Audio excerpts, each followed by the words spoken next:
اعوذ باللہ من الشیطان الرجیم، بسم اللہ الرحمن الرحیم۔ سورۃ ذاریات آیا 21۔ وفی انفسکم، اور خود تمہاری ذات میں بھی، یعنی اے لوگو تمہاری اپنی ذات میں خالق کا ثبوت ہے، اپنے اندر جھانک کر دیکھو۔ افلا تبصرون، تو کیا تم نہیں دیکھتے؟ یعنی اگر تم غور و فکر کرو تم اپنے خالق کی وحدانیت کو جان لو گے۔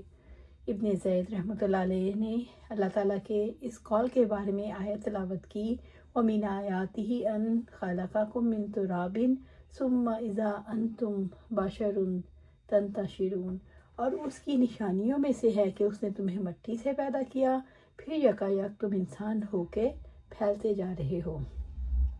سورۃ ذاریات آیا 22۔ وَفِي السَّمَاءِ رِزْقُكُمْ، اور آسمان ہی میں تمہارا رزق ہے۔ رزق سے مراد جو آسمان سے نازل ہوتا ہے، بارش، دینی رزق اور دنیاوی رزق۔ وَمَا تُوعَدُونَ، اور وہ بھی جس کا تم وعدہ دیے جاتے ہو، یعنی ثواب و عقائب اللہ تعالیٰ کے پاس آسمانوں میں ہیں، لوح محفوظ میں لکھے ہوئے ہیں۔ یعنی دنیا اور آخرت میں جزا اور سزا کا جو وعدہ کیا گیا ہے، یہ جزا اور سزا دیگر تقدیروں کی طرح اللہ تعالیٰ کی طرف سے نازل ہوتی ہیں۔ جب اللہ تعالیٰ نے آیت الہی کو بیان کر کے ان پر اس طرح متنبہ فرمایا جس سے عقل مند اور ذہین شخص تنبیہ حاصل کرتا ہے، تو اس نے قسم کھائی کہ اس کا وعدہ اور اس کی جزا و سزا حق ہیں۔ تب ظاہر اور واضح ترین چیزوں سے اس کو تشبیہ دی اور وہ نطق ہے۔ سورۃ ذاریات آیا 23۔ فَوَرَبِّ السَّمَاءِ وَالْأَرْضِ إِنَّهُ لَحَقٌّ مِثْلَ مَا أَنَّكُمْ تَنطِقُونَ، چنانچہ قسم ہے آسمان اور زمین کے رب کی، بالکل حق ہے اس کی طرح کہ یقیناً تم باتیں کرتے ہو۔ یعنی جیسے تمہیں اپنی زبان کے بولنے میں شک نہیں، اسی طرح تمہیں جزا سزا میں شک نہیں ہونا چاہیے۔ اللہ تعالیٰ نے اپنی عزت والی ذات کی قسم کھا کر یقین دلایا، اس نے ان سے جو قیامت کا، زندگی کے بعد البعث اور جزا کا وعدہ کر رکھا ہے وہ برحق ہے، ضرور پیش آنے والا ہے۔ سورۃ ذاریات آیا 24۔ حل اتاک، کیا آپ کو پہنچی ہے، حدیث ضیف ابراہیم المکرمین، ابراہیم علیہ السلام کے معزز مہمانوں کی خبر، یعنی ان فرشتوں کی خبر نہیں پہنچی جو لوط علیہ السلام کی امت کو ہلاک کرنے کے لیے بھیجے گئے۔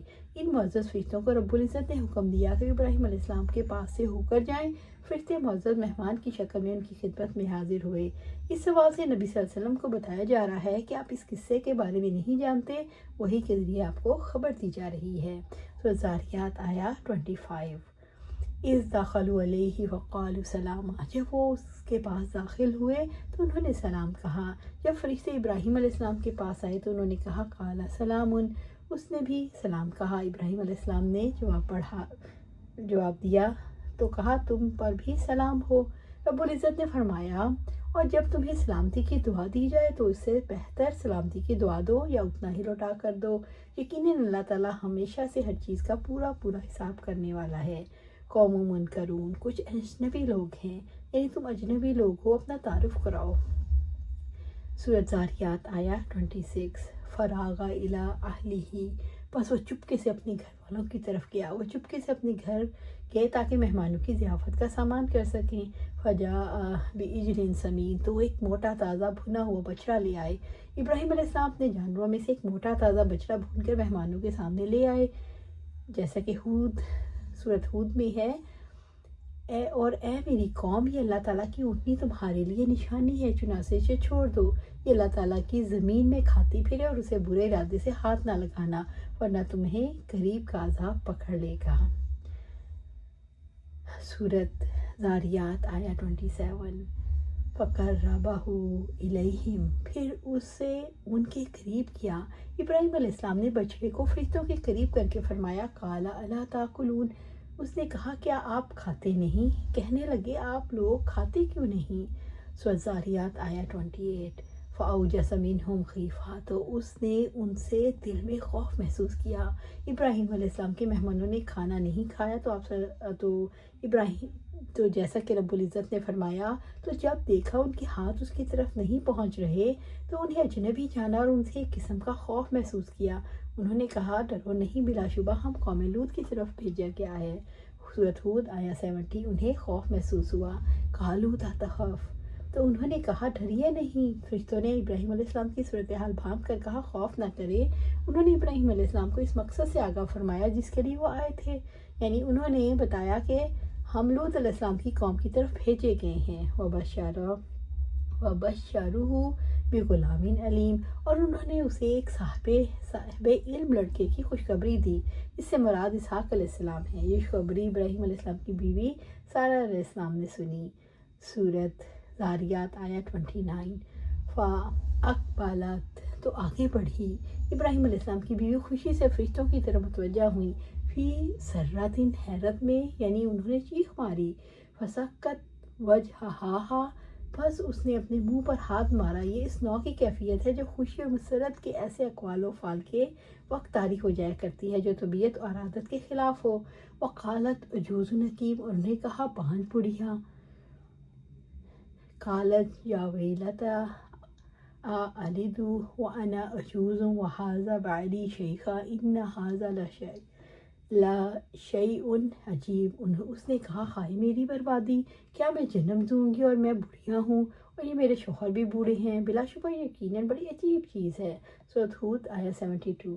اور کہا مجھے بیٹا کیسے کر ہو سکتا ہے، میں تو ایک بوڑھیا ہوں اور ایسی عمر کو پہنچ گئی ہوں جس عمر میں عورتیں بچے نہیں جنم دیتی۔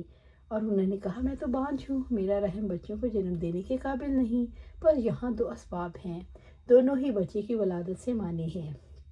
سورۃ ہود میں سارہ علیہ السلام نے ایک تیسرے معنی کا بھی ذکر کرتے ہوئے فرمایا۔ سورۃ ذاریات آیت 30۔ قالوا کذالک قال ربک، انہوں نے کہا ایسے ہی آپ کے رب نے کہا ہے۔ انہوں نے کہا یہ تو اللہ کا فیصلہ ہے، وہ تقدیریں بنانے والا ہے، جس کے لیے جو چاہتا ہے مقدر کر دیتا ہے۔ اللہ تعالیٰ کی قدرت کے بارے میں تعجب نہیں ہونا چاہیے۔ انہ هو الحکیم العلیم، بلا شبہ وہ بڑی حکمت والا، بے حد علم والا ہے۔ یعنی اللہ تعالیٰ ہی وہ ذات ہے جو چیزوں کو ان کے مقام اور مرتبے پر رکھتا ہے۔ اس نے اپنے علم سے ہر چیز کا احاطہ کیا ہوا ہے۔